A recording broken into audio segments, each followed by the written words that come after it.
Olá, galerinha do nono ano, tudo bem com vocês? Estamos aqui para mais uma videoaula de língua portuguesa.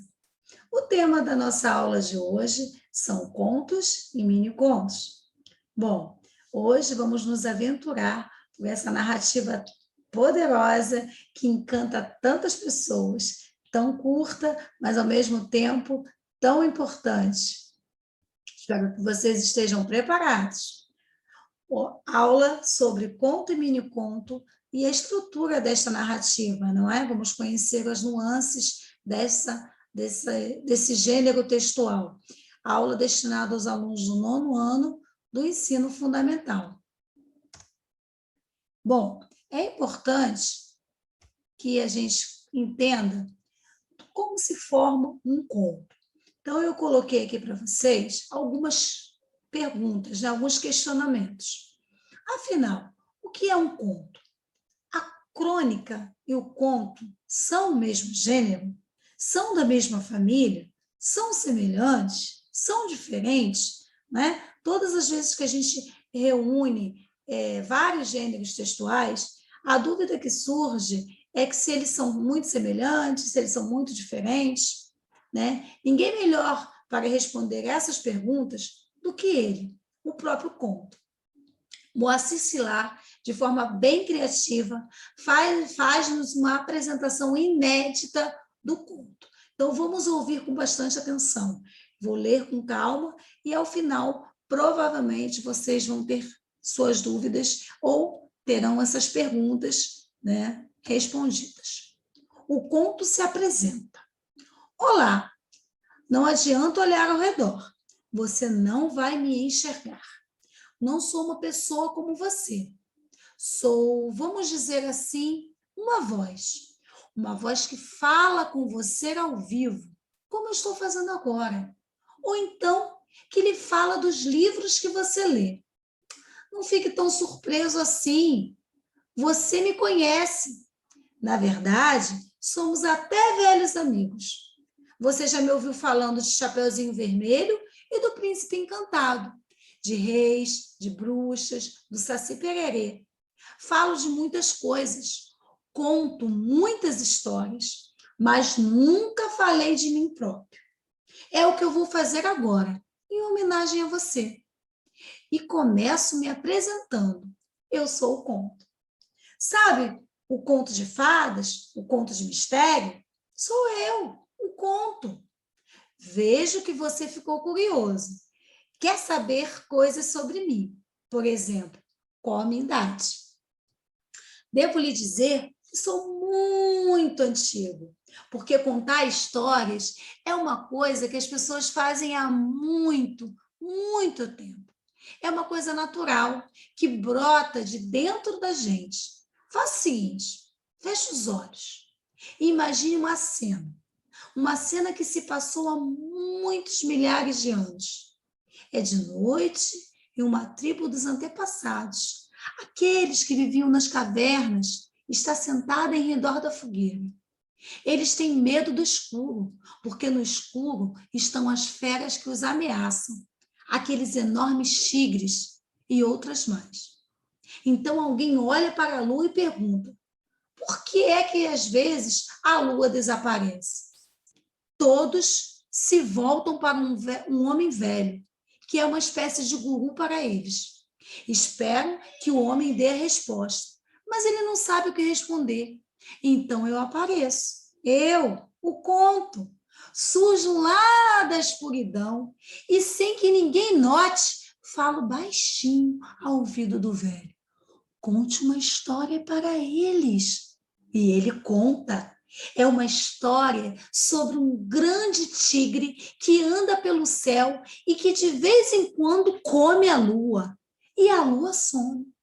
Mas a lua não é uma coisa muito boa para comer, de modo que lá pelas tantas, o grande tigre bota a lua para fora de novo e ela aparece no céu brilhante. Todos escutam o conto, todo mundo, homens, mulheres, crianças, estão todos encantados e felizes. Antes havia um mistério. Por que a lua some? Agora, aquele mistério não existe mais. Existe uma história que fala de coisas que eles conhecem. Tigre, lua, comer. Mas fala como essas coisas poderiam ser, não como elas são. Existe um conto. As pessoas vão lembrar esse conto por toda a vida. E quando as crianças da tribo crescerem e tiverem seus próprios filhos, vão contar a história para explicar a eles por que a lua some de vez em quando. Aquele conto. No começo, portanto, é assim que eu existo. Quando as pessoas falam em mim, quando as pessoas narram histórias sobre deuses, sobre monstros, sobre criaturas fantásticas, histórias que atravessam os tempos, que duram séculos, como eu. Aí surge a escrita, uma grande invenção. A escrita, você concorda? Com a escrita, eu não existo mais somente como uma voz. Agora estou ali, naqueles sinais chamados letras, que permitem que pessoas se comuniquem, mesmo à distância.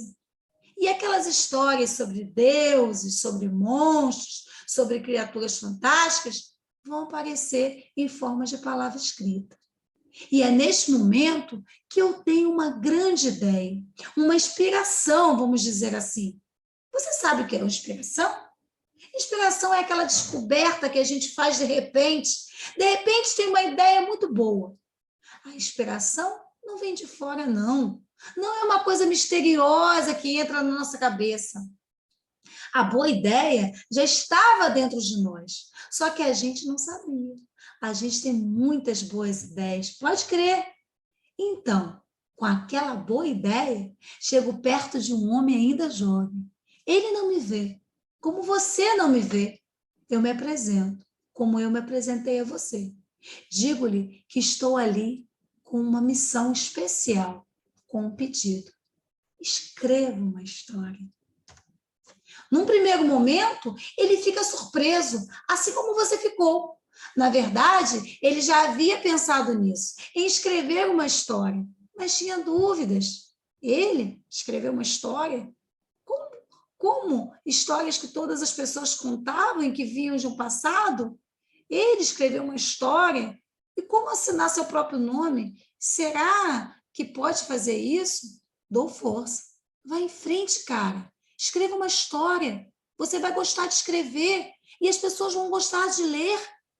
Então ele senta e escreve uma história. É uma história sobre uma criança. Uma história muito bonita. Ele lê o que escreveu. Nota que algumas coisas não ficaram muito bem. Então escreve de novo, e mais uma vez. E assim ele gosta do que escreveu. Mostra para outras pessoas, para os amigos, para a namorada. Todos gostam, todos se emocionam com a história. E eu vou em frente. Procuro uma moça muito delicada, muito sensível. Mesma coisa. Escreva uma história. Ela escreve. E assim vão surgindo escritores. Os contos deles aparecem em jornais, revistas, em livros. Já não são histórias sobre deuses, sobre criaturas fantásticas. Não, são histórias sobre gente comum. Porque as histórias sobre pessoas comuns, muitas vezes, são mais interessantes do que histórias sobre deuses e criaturas fantásticas. Até porque deuses e criaturas fantásticas podem ser inventados por qualquer pessoa. O mundo da nossa imaginação é muito grande, mas a nossa vida, a vida de cada dia, está cheia de emoções. E onde há emoção, pode haver conto, onde a gente que sabe usar as palavras para emocionar pessoas, para transmitir ideias, existem escritores. Moacir Cila. Então, gente, essa definição de conto feita pelo próprio escritor é extremamente especial. Por quê? Porque o conto é, de fato, essa narrativa curta, né? É uma narrativa até difícil de ser definida pela sua rapidez. Alguns autores tentaram fazer isso, definir a narrativa, porque apesar dela ser pequena, ela contém todos esses elementos que vocês estão vendo aí na tela, todos esses elementos da narrativa. O conto, ele contém narrador, personagens, tempo, espaço, enredo, discurso. E aí vem a pergunta, então o que diferencia o conto da crônica, do romance? Não é? O romance, muitas vezes as pessoas, por que é um romance e não um conto? Pelo tamanho, sim.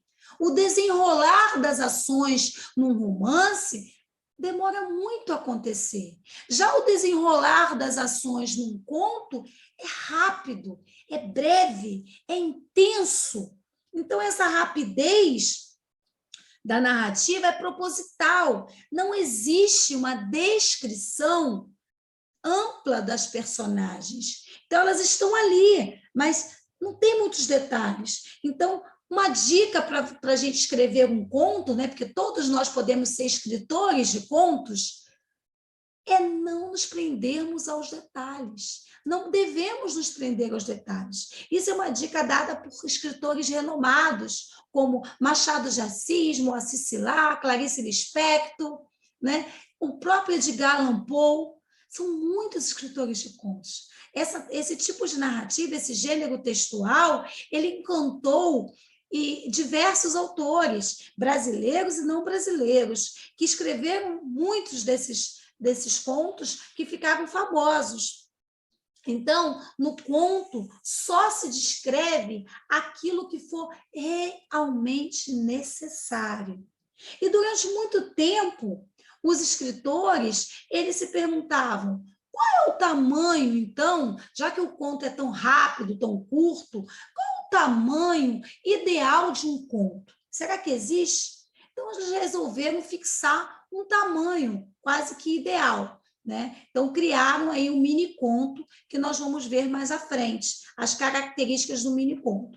Existe, sim, o menor conto. O menor conto é um mini-conto, mas isso a gente vai ver mais adiante. Vamos nos deter agora um pouquinho aos tipos de discurso. Isso é o foco, a forma como o narrador apresenta a história para a gente. No discurso direto, os próprios personagens intervêm no texto, ou seja, sabemos deles pelo próprio discurso direto. Isso permite que traços da fala e da personalidade das personagens sejam destacados e expostos no texto. Esse tipo de discurso, galera, normalmente utiliza-se de verbos da elocução. O que são verbos da elocução? Verbo falar, responder, perguntar, indagar, declarar, exclamar, e tantos outros. Então, perguntou, 2 pontos, vem a fala do narrador. Já no discurso indireto, o interlocutor diz o que a outra pessoa falou. É meio que traduzindo a fala das personagens. É um tipo de discurso comum no nosso dia a dia, ou seja, a narração em terceira pessoa. Esse tipo de discurso, galera do nono, não vai trazer o travessão. O travessão só vai aparecer quando for discurso direto. Quando for discurso indireto, não vamos ter travessão, ok? Agora eu vou trazer para vocês uma sugestão, tá? Uma dica imprescindível, muito importante, que é a leitura desse conto, porque Machado de Assis, ele é contista e ele é romancista também. Machado de Assis é o nosso ícone, né? É o nosso mestre, é o gênio, é o genial escritor. Eu sou suspeita para falar de Machado de Assis, porque eu sempre fui muito apaixonada por ele. E, às vezes, as pessoas, quando não têm muito assim conhecimento da obra do Machado de Assis, olham assim e pensam, ele escreve muito difícil, a linguagem das obras dele não atrai a jovens, adolescentes, Não, isso é uma besteira, isso é um preconceito. A partir do momento que vocês começarem a tomar gosto pelas obras do Machado de Assis, tanto dos romances quanto dos contos, vocês vão ter uma visão bem diferenciada, e eu tenho certeza que a leitura de Machado de Assis vai servir para que vocês possam também se tornarem bons leitores e excelentes escritores, pela linguagem, né, pela forma como ele cria os personagens e pela toda o gabarito que ele tem no domínio de todos esses gêneros. E não foi diferente com o gênero conto. Machado de Assis domina perfeitamente esse gênero conto. E domina outros gêneros também, mas o gênero conto ele domina perfeitamente. A minha dica é que vocês procurem ler através da internet mesmo, não precisem comprar o livro, não, porque esse livro está no domínio público, tá? Vocês têm acesso através dele, né, desse conto, livro de conto, na internet, chamado A Cartomante. Então, uma dica é que vocês acessem esse livro através da internet para que vocês possam ler. Agora nós vamos falar do conto tradicional, né? Vamos sair um pouquinho do conto tradicional e ingressarmos nesse outro aspecto de produzir conto, que são os mini-contos. Lembram que eu falei para vocês que uma dúvida dos autores de contos é qual o tamanho necessário para se produzir um conto? Bom, daí surgiram os mini-contos, mini ou micro-conto. Por quê? Porque o tamanho é interessante que você pode ter um conto bem enxuto, até mesmo de uma frase, mas que contém toda aquela estrutura que eu falei anteriormente. O enredo, o personagem, o clímax, um desfecho. Isso vai permitir com que o conto ele seja essa narrativa veloz, né? Que não dá muito tempo de você pensar. Até tem uma comparação interessante,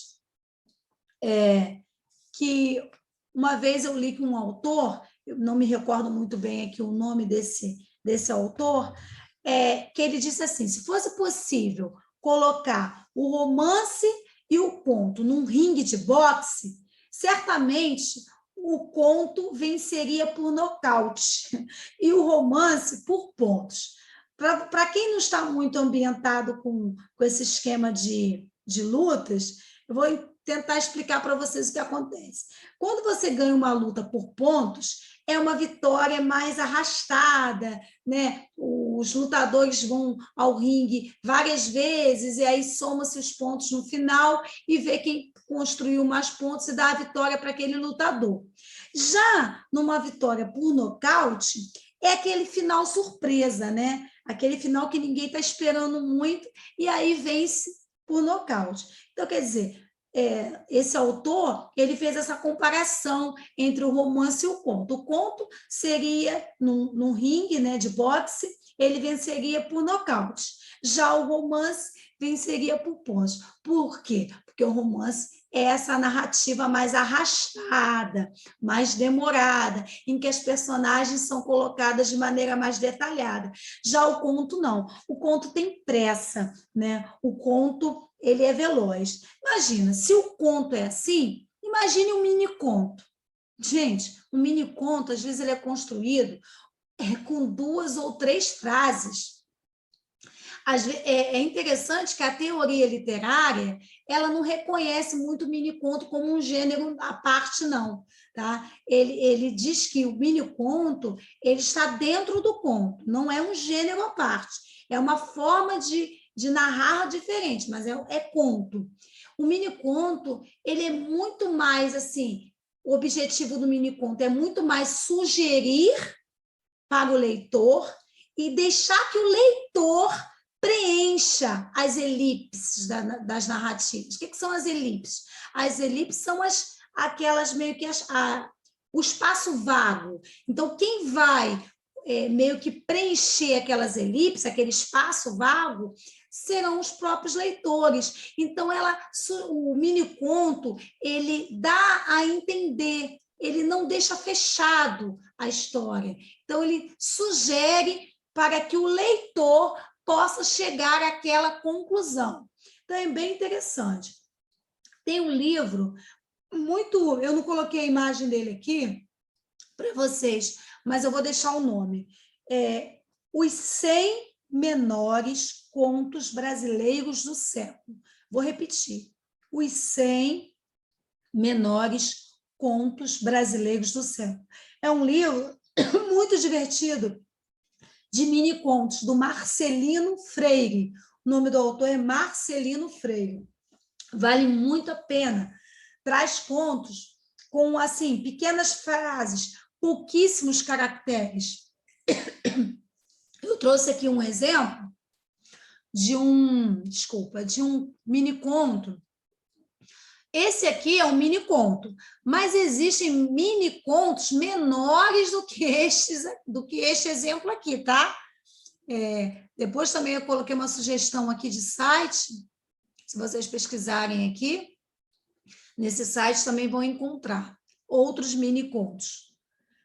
Vamos lá, vou ler para vocês. Solidão. Abri os olhos para mais um dia igual aos outros. A mesma cama vazia, o mesmo banho corrido, o mesmo café da manhã, sem gosto, sem ninguém. A mesma lágrima fugídia teimando em estragar sua maquiagem e arruinar sua máscara. O mesmo dia de trabalho e competência. O mesmo retorno ao lar frio e a solidão. Sua companheira de sempre. Esperava no sofá, de braços cruzados e com uma xícara de café. Ou seja, a solidão, título do texto da crônica, do conto é Solidão. Ou seja, a solidão é a companheira de sempre, né, que está esperando o personagem com uma xícara de café. Observem que existe personagem, existe um enredo, ou seja, há uma história sendo contada, mas não se faz rodeios, se vai direto ao ponto. Então, isso é para prender o leitor. Agora eu tenho para vocês, galera, tá? Para a gente poder finalizar nossa aula, eu vou sugerir que vocês façam, que vocês deem continuidade a este mini conto. Chama-se Bala Perdida. Acorda, levanta, vai ganhar a vida. Disparos. Passou tão rápido. Wilson Freire. Olhem essa imagem, olhem com atenção esse mini conto e tentem dar continuidade. Sejam criativos, usem a imaginação de vocês, fiquem sempre preparados para dar um final surpreendente, né? Não sejam óbvios, né? Procurem sempre uma novidade e mãos à obra. Bom, galera, nossa aula chegou ao fim. Eu espero que vocês tenham gostado. Fiquem bem, tá? E aproveitem para produzir o mini conto de vocês. Não se esqueçam. Nos veremos na nossa próxima aula. Foi muito bom estar aqui com vocês hoje. Cuidem-se. Tchau, tchau.